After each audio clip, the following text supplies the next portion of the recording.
Kevin Bennett with Kitagawa NorthTech. We're going to take a moment to talk about the Kitagawa Digital Grip Force Analyzer software and kit.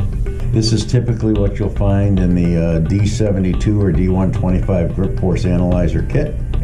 You'll have a pendant for reading, for taking manual readings off the Grip Force Analyzer.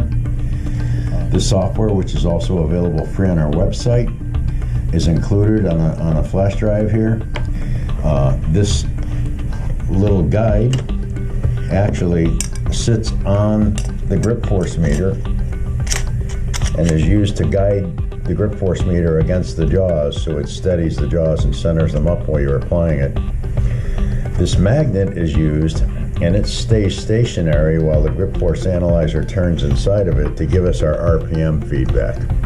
It's Bluetooth and it latches onto your laptop or your machine tool control via this Bluetooth dongle.